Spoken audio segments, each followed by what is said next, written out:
Hi, welcome to Culturally Determined on Blogging Heads TV. I'm your host, Aryeh Cohen-Wade, and my guest today is Ruth Graham. Ruth, could you introduce yourself? Yes, hi. I'm a staff writer at Slate Magazine. Thank you so much for coming on today. So there's two things we're going to be talking about. One is something that you wrote that went viral within the last week or so, and that was about George H.W. Bush and it's really more about his dog, his service dog. Yeah, I'm going to say. I insist that it's actually not about George H.W. Bush, but fair enough. Right. So, but the dog is known as Sully H.W. Bush to some. But we'll put and this went massively viral and people went crazy about this article. So we'll leave that towards the end. But the main thing I wanted to talk to you about is a limited podcast series that you did for Slate called Standoff. Yep. And it's about the Ruby Ridge incident and its causes and aftermaths. So I encourage everyone to listen to this. It's 4 episodes, right?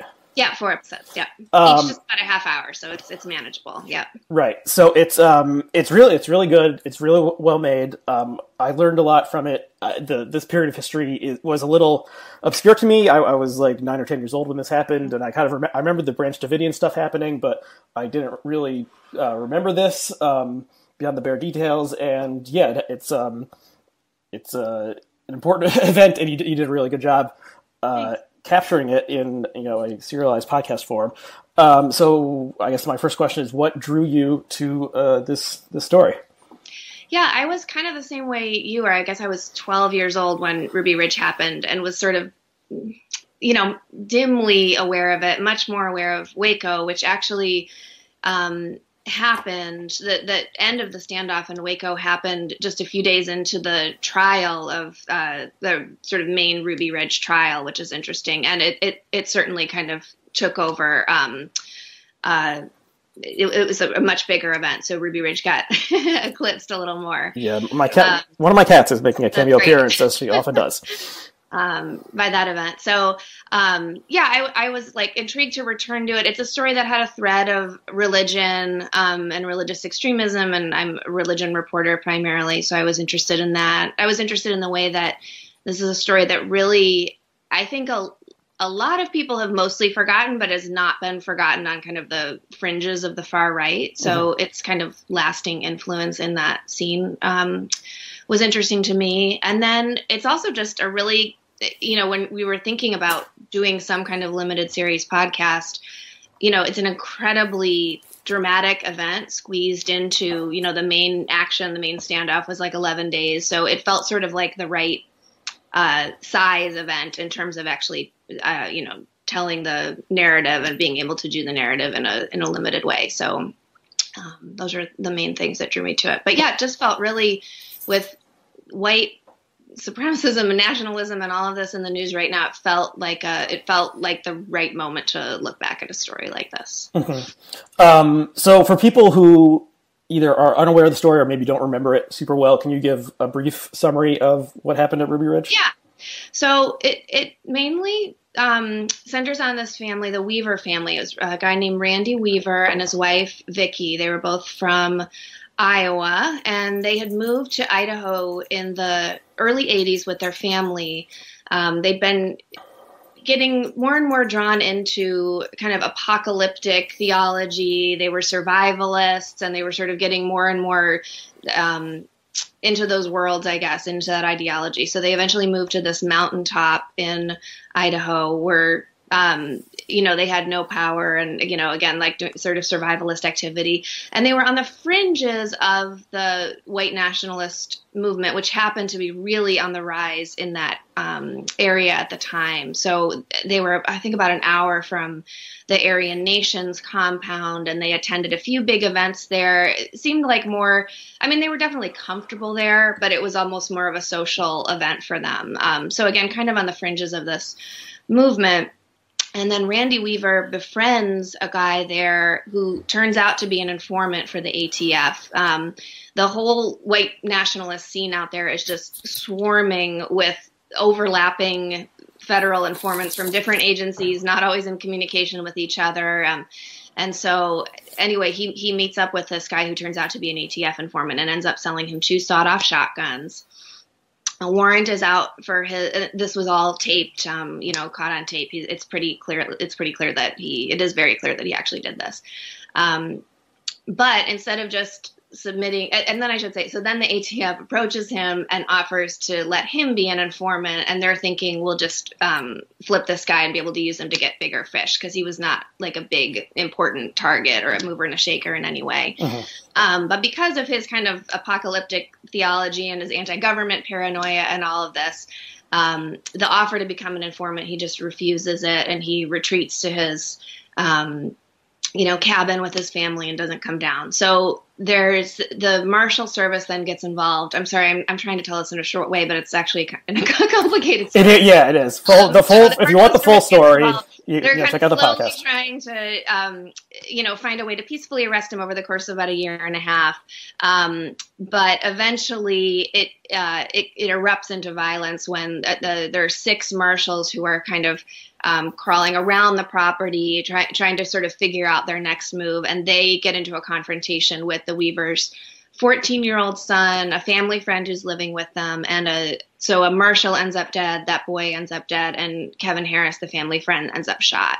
The FBI arrives on the scene, coming in cold. I mean, they haven't been working on the case, and there's a ton of misinformation about how dangerous the Weaver family is. So the FBI has this idea that they're, that the property is booby-trapped and that these are like very, very dangerous white nationalists. So the FBI arrives, and then the next day, an FBI sniper shoots Vicki Weaver, Randy's wife. And then the standoff drags on. And kills her. And kills her, yes. Yeah, and kills her, yeah. And the standoff drags on for another 9 or so days, and then Randy surrenders, and it ends peacefully after that point. But it's just a major... I don't want to reduce it to like a PR debacle, because people lost their lives too, but it just becomes a major, there are protesters, anti-government protesters, all kinds of protesters kind of descend on the scene, and it becomes like a big kind of rallying cry, I guess, for all different kinds of fringes of the far right. Right. And, so there's lots of places we can go with this. So, I mean, one is like just the massive number of kind of, I guess, in any disaster, there's a lot of mistakes, but people like the government made a lot of mistakes. The Weavers acted in a number of stupid ways. And they made a number of mistakes as well. And, Vicki Weaver and her son were both killed, and one U.S. Marshal was killed. What do you think were the key moments when this changed from something that could have ended peacefully to something that was like a disaster? Yeah, it's so it's kind of heartbreaking to look back on it and see how many different inflection points there were, and how many. In the first episode we really talk about, and the thing I keep coming back to is just that both sides of this conflict had this kind of enemy in mind the whole time, and almost wanted to find this kind of enemy, and then sort of manifested it. So the Weavers had this anti-government paranoia that sort of because of their own actions, because if Randy had just surrendered after the gun sale, it was a first offense, he had no criminal record. I don't want to be dismissive of the impact that would have had on his life, but it certainly would have been less than his son and wife being killed. So that's a key one. The government, it's a little bit hard to talk about them as one entity, because the FBI came in and I think made probably the most serious mistakes. The local Marshal Service and the ATF, I think, were, mostly trying to kind of handle this sensitively and with some kind of awareness of who they were dealing with. And then the FBI came in and really, it's really hard to understand what was going on with that sniper shot at Vicki Weaver. And after this and after Waco, you do see a different approach to standoff. So it's a little bit hard to say what exact moment for the government was the thing that made it all go wrong, but just the amount of they just came in with like all guns blazing, basically, and seems like it escalated in a way that it didn't need to with a family like this. So. Yeah, I just had the thought that they, each side had this misapprehension of the other side, as you said, but in a way, they kind of proved like they became the caricature of themselves that they didn't want to be. Yeah. The Weavers acting illogically, having these crazy beliefs, meaning they can't just put their hands up and walk down the hill. We can talk a little bit more about what their belief system was exactly, but also like the FBI thinking that they were religious or racial radicals, and then they kind of became that in a way. And then the Weavers thinking that the government was evil and oppressive and was going to destroy them, and that kind of did happen. So it's like there's like double tragedies on each side. Yeah. Although we hold the government to higher standards, right? Right. So, I mean, that's kind of what I come back to, because even though I think Randy's and the Weavers' choices were more obvious and their mistakes were more obvious, but I also think, we hold the government to a higher standard than that. Right. So why don't we go to what were their beliefs in particular, and how did that lead them to take these actions that they did?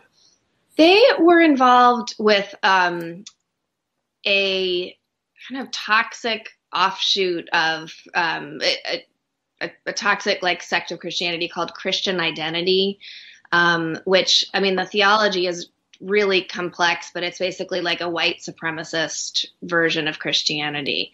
And that kind of fueled their separatist beliefs and their ideas about the white family.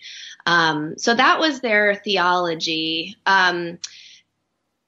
The people I spoke to who knew them described them as not necessarily super political, but again, this like anti-government paranoia, this belief that the government would come for them. That's a little bit tied up with Christian identity, or at least there's a lot of overlap there with Christian identity. But yeah, basically like separatist survivalists, and white nationalists, although again, they're at the fringe of that movement. They're not leaders there. They're hangers on. Mm-hmm. So are they like, it seems like they were essentially people who wanted to be left alone. They wanted to live in like the most isolated place possible. And, doesn't seem like if you like, don't bother them, they're not gonna be a threat to anybody.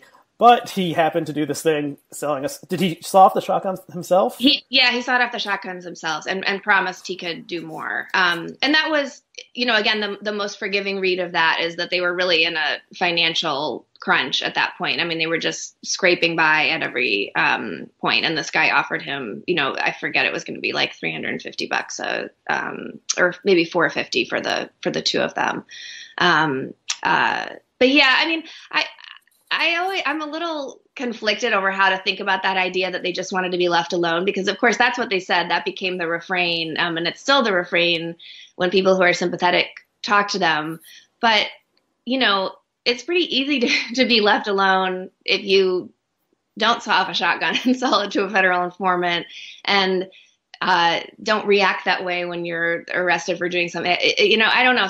There's a little bit of almost eagerness for conflict in these kinds of worlds that, it's people who spend a lot of time talking about how they want to be left alone, but also making these moves that make it unlikely that they will be left alone. So it's hard for me to quite know how to read that. Yeah, that's true. So one thing that was surprising to me, only knowing the outlines of the story beforehand, was that Vicki Weaver was really the kind of like ideological, I was going to say like fire hydrant, but like she was the source of ideological fervor in the family. And it kind of seemed like Randy was more like, he agreed with it, but he was kind of just like along for the ride. Yeah. Yeah. I think that Vicki was kind of the reader and the one who was developing a lot of the family's, particular rules for, at times like the girls and Vicky would only wear long skirts, or say that, you know, for a while they didn't want any photography in the house because that was associated with like graven images. And she was the one kind of developing those strictures. And Randy was the talker. He was a pretty social guy. I mean, he like led a Bible study at times, and he was kind of out and about. He ran for sheriff in Idaho at one point. And he actually, this is so intriguing. I wish that he had agreed to talk to me for the series, but now if there are these little, you can find videos of him doing little interviews on YouTube at different places over the years. And he seems to identify now as an atheist, which is really interesting to me. And at times the family they didn't describe themselves as Christians all the time, because that they rejected a lot of like mainstream churches. There's all this like complex language stuff, but it seems like he's not a believer in anything anymore, which is interesting. And I kind of wonder, I mean, he hasn't had her, so yeah. Yeah, but then it became, you know, he became the face of the family, and well, obviously they couldn't put Vicky on trial because she had been killed, right. But he was the one who was put on trial afterwards. And yeah, when it did seem like, you know, she was a lot more energetic about these ideas than you would think. Yeah, absolutely. Yeah, they were definitely, at the very least, both in it. And he happened to be the one that made the sale, and then she was killed. So those two things made him really the face of it. But in some ways, she was the more passionate and articulate. I get the sense, you know, the one who really was more driven in a lot of ways. Mm-hmm. Yeah. So the first violent incident is contested what happened, but it ended up with a U.S. Marshal, the 14-year-old boy, dead, and then a family friend who was there as well injured. So there was, you know, an exchange of gunfire, and I guess the Weavers contend that the marshal was killed by another marshal, and that the family didn't actually. They have floated that, yeah. It's really complicated to track because both parties have like kind of floated different ideas of what might have happened over the years, and there's really no definitive. I mean, it seems like they kind of all started shooting almost at once. It started when the Weaver's dog got a scent of the marshals. So one scenario that seems pretty likely to me is that one of the marshals shot the dog to, you know, stop the dog from barking, and then Sammy shot at the marshal, and the marshal shot, and it went from there. But it all happened very, very quickly. Mm-hmm. So then after that happened, it became more of like a siege. So is that when the feds came in? Yeah, exactly. So the FBI flew in like that night and immediately, you know, took over the investigation. They take over the scene, and it's interesting talking to some other parties who had been working for the case for a long time, and really hearing them bristle at the way the FBI kind of Bigfoots their way around and kind of stomps on other agencies. But yeah, so that's the point where the FBI got involved. And then you have this guy whose name you're going to have to say because I can't remember it, but it begins with Lon. Lon Horiuchi. Yeah. Right. So he is a sniper with the ATF or with the FBI? He's with the FBI. Yeah, okay. The hostage rescue team, which is this elite, you know, subgroup within the FBI on, you know, situations like this. So yeah. So he's the one who. He actually ended up at Waco too. Right, that's a weird detail.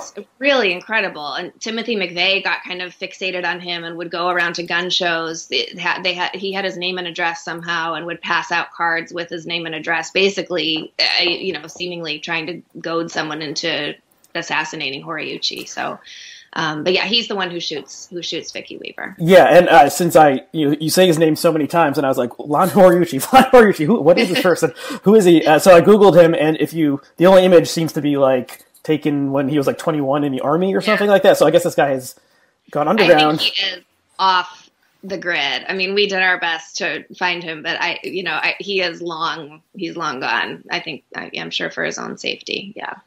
Right. So he, and it's contested what exactly happened, but he shoots Vicky Weaver, killing her. She's holding her infant child in her arms when this happens. So this seems very, very bad. And and then it kind of becomes like,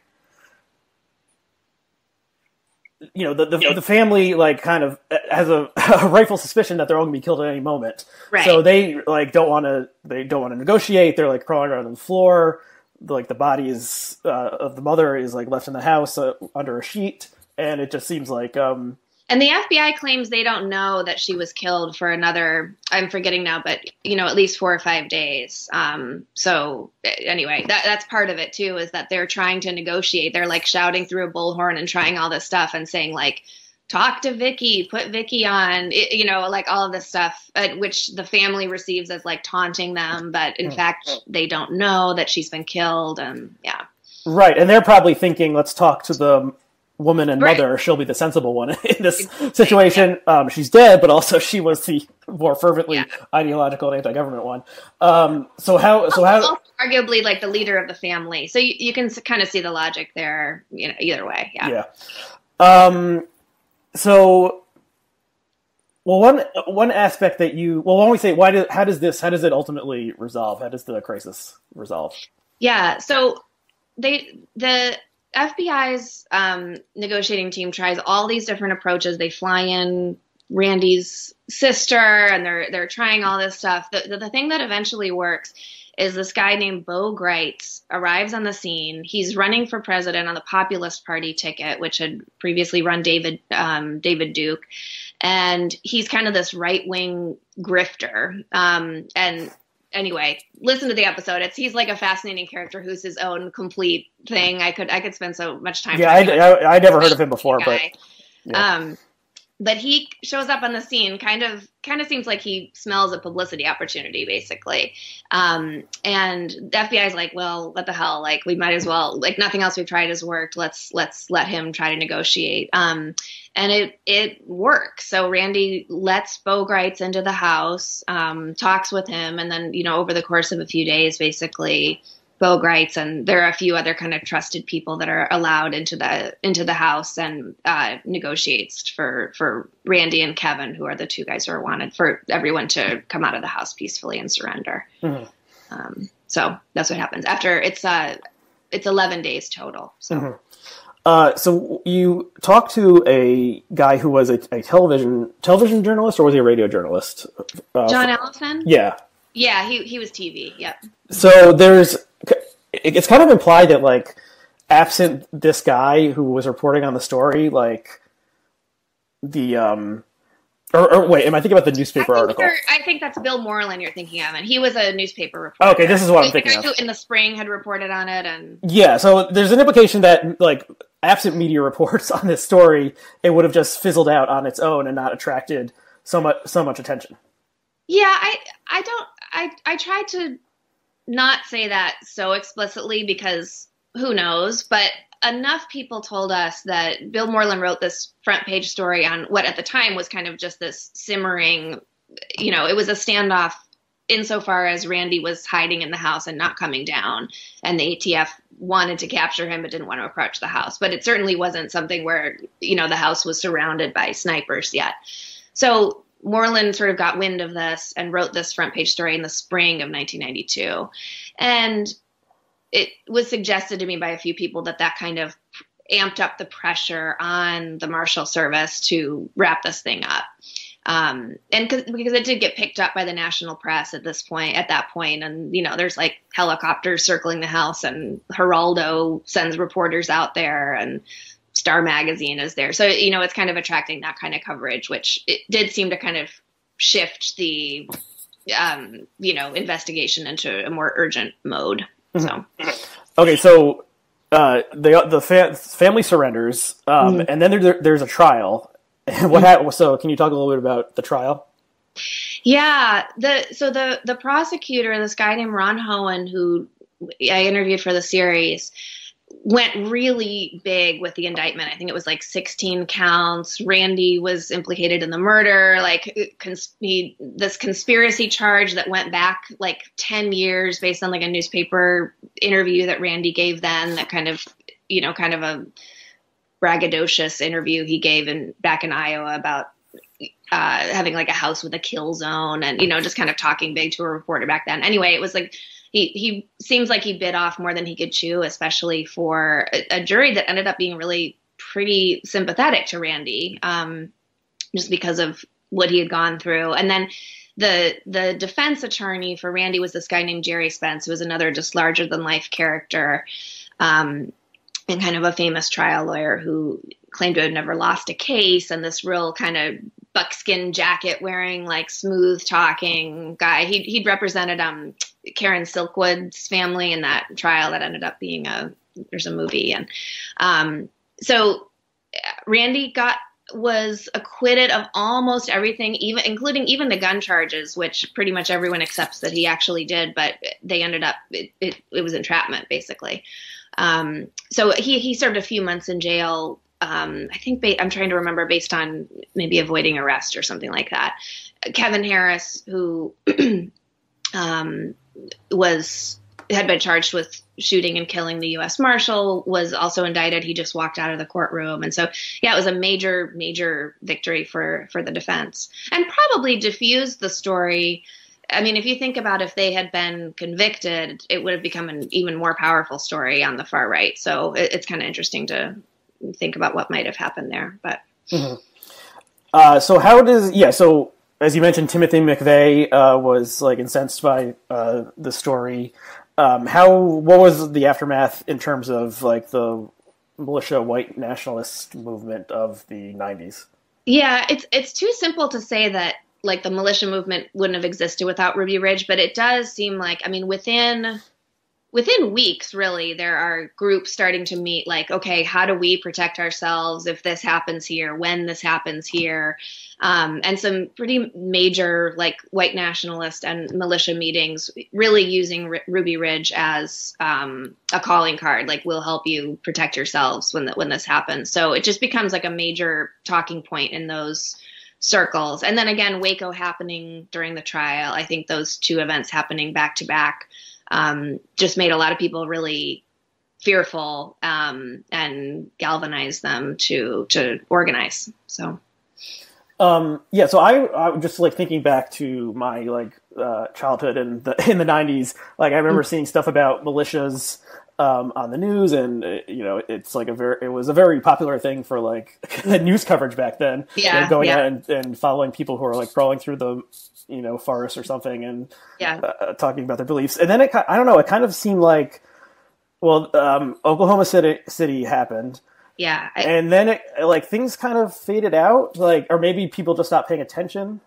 I think Oklahoma City took a lot of the sting out of them. It would be interesting to see what it actually did to the numbers, but it certainly drove the movement underground for quite a while after that, because it was so big and so ugly, and it didn't.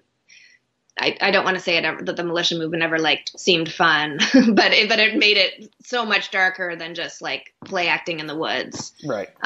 So yeah, I think that was a real turning point that kind of drove that movement underground for a while, and now it seems kind of back now. But yeah, so I guess that was another question. I don't know. It's kind of like, so it went. So maybe in the late 90s, it went underground, and then more people get internet access, and people can connect that way. And then 9/11 happens, and the focus turns from, white nationalist militias to Arabs and Muslims in our midst, and people kind of took their eye off or stopped paying any attention to the white nationalist movement. I think there was something where the Obama administration put out a report on far right terrorist threats, and it got this huge backlash from the GOP and conservatives, and I don't know if they withdrew it or what, but basically people weren't paying attention to this at all. And then, you tell me what happened. What happened next? Is it Trump or is it something else? I mean, that's such a complicated. I don't know that I have a really tidy answer to that. Gun ownership and sort of pro-gun messaging rose under Obama because people were paranoid at that point that Obama would take their guns away. Then Trump enters the scene and kind of makes all this stuff acceptable to talk about in public. I mean, you're obviously like Charlottesville, and you're seeing all this stuff where people are coming out of the woodwork and not being afraid to organize publicly and discuss publicly. And I think you're also seeing more reporting on kind of the dark corners of the internet that probably, I think we're seeing more, we're hearing about it more just because it's being reported on more, but it's also happening more. So, yeah, I don't know. The 1-2 punch of the Obama era paranoia on the far right and then Trump coming and making all of that acceptable to sort of revel in publicly it's a bad combination. Mm-hmm. So, yeah, I was thinking like with the type of people who in 2016 were like identifying with the alt-right and posting memes online about like Jews being in ovens, like if they like 20 years earlier, would they have been like the militia people, or would they have just been like average people more or less with some maybe not so nice views, but they wouldn't have had any chance to like come into contact with each other or with like the more virulent anti-Semitic and racist ideas?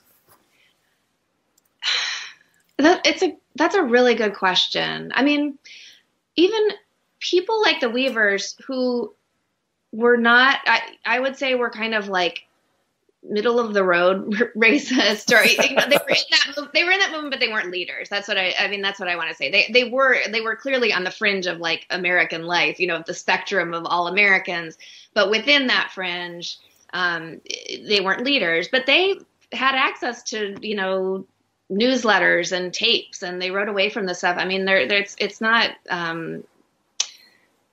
new to be able to kind of get your hands on radicalizing materials, although admittedly it's much, much easier now. Right. So yeah, I don't know. I mean, are you asking like ideologically or just access? Well, I guess more ideologically, like you think, this idea that like YouTube, exposes people to far-right political ideas much more easily than they ever would have gotten on America Online, which was, what was around back then.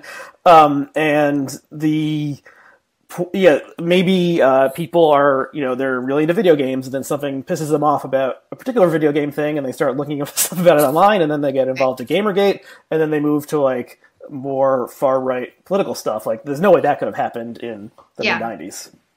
Yeah, although so maybe it's not the exact same cohort of people, but I think about the Weavers being first interested in theology and in end time stuff and in the Book of Revelation and, kind of apocalyptic thinking, and even kind of like the kind of interesting challenges of survivalism. So it's interesting for me to think about Vicky as a homemaker who is maybe kind of bored and like there's some interesting things about survivalism, right, that make kind of a project out of homemaking. All that to say, that's kind of like their entryway into all this other stuff, and it's it is different from being annoyed by video games, but it's still it's something on the edges of a bigger, darker, uglier thing that you dip your toe in and then suddenly you're in it. Right. I mean, another different side to you, the Weavers wanted to live in a cabin in the middle of the woods by them, and pretty isolated, versus the rally in Charlottesville, which was, I don't know, like, would the Weavers have ever marched in a rally? Was that their kind of thing? No, I don't want, who knows in different circumstances and in a different time, but the most they ever did that I'm aware of, or I think that anyone's aware of, is they did go to a few of these Aryan World Congresses, but those were private events. It was sort of like a festival at this white nationalist compound, and that's obviously quasi-public, and that you're getting together with a whole bunch of people, but it's not like a political, they're not there with signs making political arguments. They're there to socialize. So, I don't think they would have been there. Yeah, it does seem like a contrast between kind of like isolation, leave us alone, don't tread on me kind of stuff versus like in your face, Jews should die, that kind of stuff. And like Charlottesville is it's a university town in a blue state, and that's where they decided to have the rally. Yeah, that's a great point. So what did the government learn from this disaster that meant that a similar situation will be less likely to happen again? Yeah, I think they just they just really pumped the brakes when it came to similar standoffs. And I think we're much, much likelier to just let these things ride out indefinitely, and let the kind of, assuming that a lot of these people involved in these standoffs are kind of itching for violence. I don't want to say that was the case in the Weavers case, but, some of the standoffs with much more aggressive militia types. So there was one in Montana a few years after that they just let go for a long, long time. There's another one. This is a little bit of a different case because it's not the federal government, but this case in Texas where a guy was kind of in a self-imposed, self-declared standoff after a traffic stop for years and years and years, and they just left him alone. So the Bundys too, again, that's a slightly more complicated situation, but in that scenario, the government, gave up a lot. I think in some ways you could say they lost the conflict with the Bundys, but at the expense of, ending that somewhat peacefully. So, yeah. Yeah, and there's a podcast series about the Bundys. It's really great. Yeah, it's called Bundyville. So check it out if you have any interest in that story. It does this. Do you have an idea or any thoughts on why podcasts as a form embrace this kind of story, and other telling crime procedural stuff is some of the most popular stuff for serialized podcast storytelling? Yeah. There's so many, just from a really practical point of view, there's so, they're very dramatic. There are these tight little dramatic narratives. And then there's also just a lot of audio. So it's just from a production point of view, there's a lot of news coverage when the thing happens. And then there's trial coverage. And a lot of these are recent enough that, you can still find people to talk about them. And so there's a variety of, audio archival stuff that you can pull in. But I also think they're, sort of novel worthy, they're great dramas. So I feel a little squishy sometimes about some of the true crime stuff personally. I just think, with all of this stuff, you just have to be really careful how you handle it, because you don't want it to be tune in next week to see who dies. And, you just want to be, it's really important to remember that it is real people's lives, and these are real things that happened. And that's just trying to, always be careful about being sensitive about that. But the reason, it's just, they are really compelling stories. So. Okay, is there anything else you want to say about Standoff or Ruby Ridge before we switch to our exciting second topic? No, I just would encourage people to listen to it if they're interested. So I do think, it's about 2 hours total. You can binge it now. And then there also, I should plug Slate Plus. If you're a subscriber to Slate Plus, which is $35 a year, or $35 for the first year. But there's 4 bonus episodes with interviews with scholars, and Tara Westover, who wrote this book, Educated, that is sort of partly about how Ruby Ridge affected her childhood in rural Idaho with a survivalist family who this story loomed really large for. Anyway, so there's there's some kind of bonus content for if you subscribe to Slate Plus. So I should plug that too. But that's all. Cool. Okay, so second topic. You wrote. We're excited about this one. And actually, my cat just emerged from another room, so maybe weigh in on this one because it involves. A lot of people actually thought I was a cat owner. They were like, "Oh, she must be a cat person." So, okay, so the article ran in Slate December 3rd. The headline is "Don't Spend Your Emotional Energy on Sully H.W. Bush." Subhead: He's a service dog who had been with the president for 6 months, not his lifelong companion. Okay, so. The background on this is there, as George H.W. Bush, it was announced that, I guess, late in his life, he acquired a service dog named Sully, a yellow lab. The dog had an Instagram account and other things like this, and the dog is named Sully. And then after President Bush passed away, a one of the he's like the publicist or the yeah, I forget the title. He's like communications, like the PR guy. Yeah, the guy who handles press for Bush, named Jim McGrath, took a photo and sent it out of which we'll link to, of the casket that Bush's body was in, covered in an American flag, and Sully the dog kind of curled up in front of it, looking. Well, I guess the open to interpretation the way this dog looks. Could be sleepy, could be sad, could be resigned to thinking about death and the fate of all living things. And it went to, I retweeted this just because I thought it was a great photo. Like it is, yeah, it's beautifully composed. It's almost as if it were designed to be. It looks like someone set it up, but who could say? Yeah, well, no, I guess we'll never know. And then so why did you want to write write about this? Well, I saw the photo go around, and I was just sort of like, it seemed to actually have so little content that I was just amazed at people being like, I'm crying looking at this photo.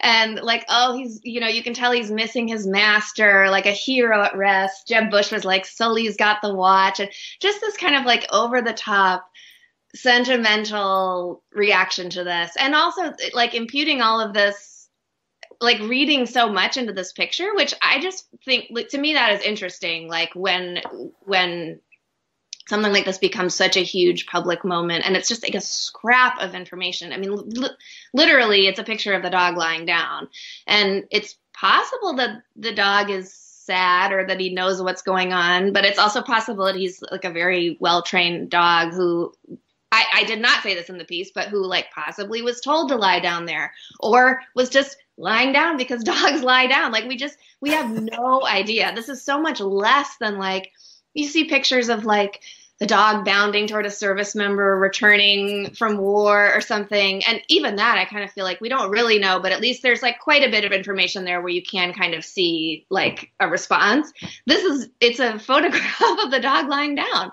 And I just thought it was like kind of worth, it's not the biggest deal in the world at all, but I was sort of felt like it might be worth inserting a moment of skepticism into this moment of just apparently immense grief upon seeing the dog's grief. Right. Yeah. There's a lot here we could talk about if we want to.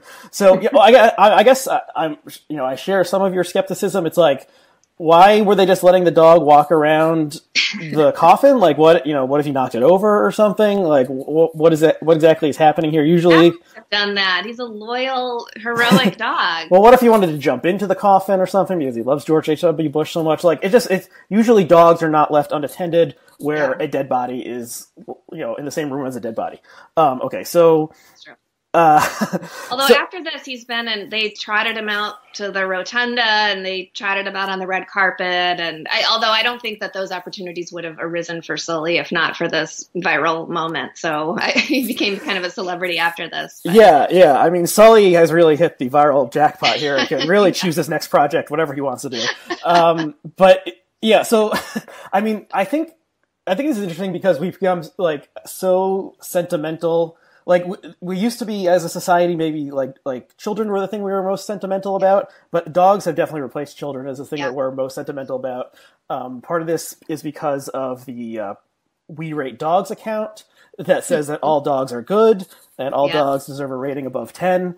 I think, and there's just the general, and that has. You don't deserve dogs, and all the language. It's so interesting to see it. Like, what a good doggo and a pupper and all this stuff. We're just like, I mean, it's fine. It's harmless, like internet nonsense, but it's like become dogs are sacred in some way. Yeah. Yeah. And it used to be, I mean, there was an article a video actually that Amanda Hess put out over the summer that was about dogs versus cats online. It used to be that, around like 1998, what would you do online? You would like look at pictures of cats, and that was all you could do. Whereas now, like dogs rule online, and what does that say about us as a society?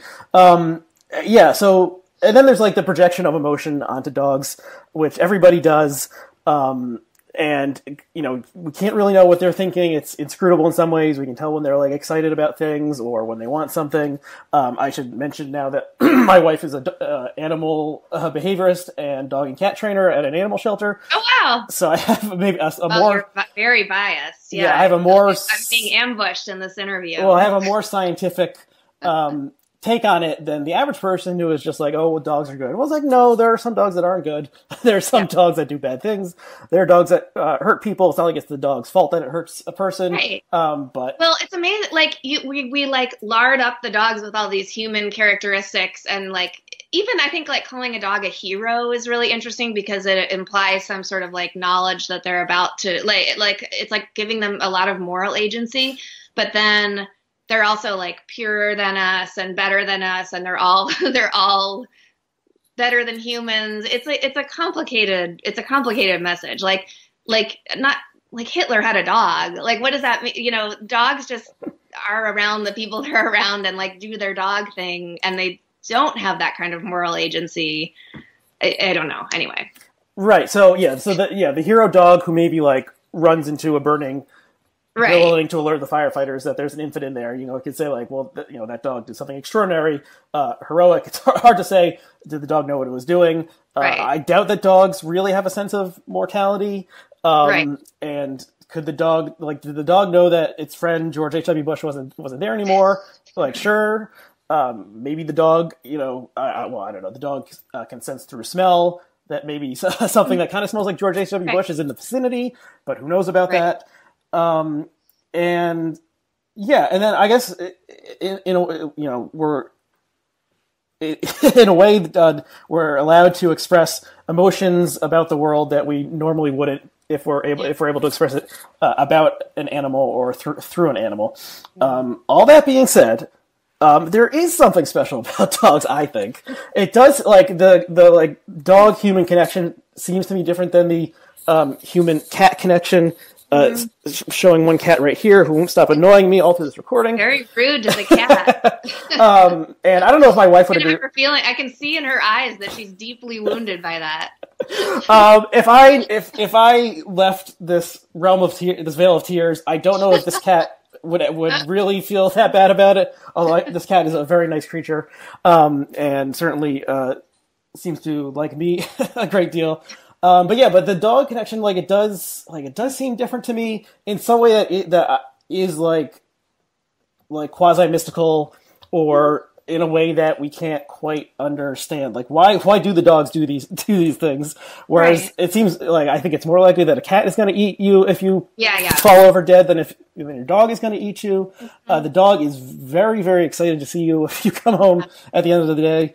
And yeah, are doggos good? Are they all good boys? Like, part of me is like, this is total bullshit. And the other part of me is like, are dogs the only pure thing on earth? Like, everything else is corrupted in some way.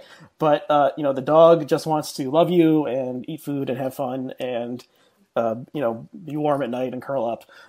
And those are all fine things. Yeah. Okay. So what was the reaction to this piece? And were you expecting a reaction? And what was the reaction actually like? Yeah, I mean, I was expecting that not everyone would agree with me or be happy to hear this, for sure.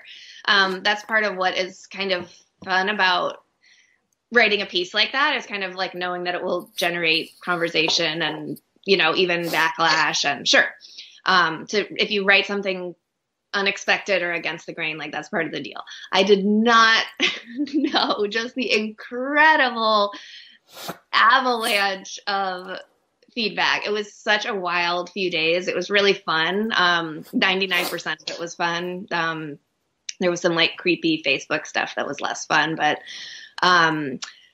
yeah, I mean, and I actually found that more fascinating, because to me the piece was kind of like a little moment. I wasn't trying to make some really grand point. It was like, okay, here's this kind of viral moment of sentimentality, and let's pause and think about it for a moment. The backlash has actually made me want to write about it in a bigger way, because it's just, it was wild. The anger, the really, really pure rage of people who were, really, really bothered by one person, questioning whether or not we know exactly what's going on in a photo. And I'm not trying to be naive, like, I wrote this, you're allowed to respond to it, it's fine. I'm not saying people shouldn't respond, or that they, it's fine to disagree, but the volume and just the anger of the response among dog owners was really something. And I really try not to psychoanalyze reader responses, so I'll leave it at that. Right. So what if you had to give like a ratio positive versus negative feedback, what would you say? It was overwhelmingly negative. But, I have to say, like, and I want to be sensitive about it, but I didn't take any of it seriously. I'm sorry to all the many, many, many people who tweeted at me and emailed me and sent me LinkedIn messages. And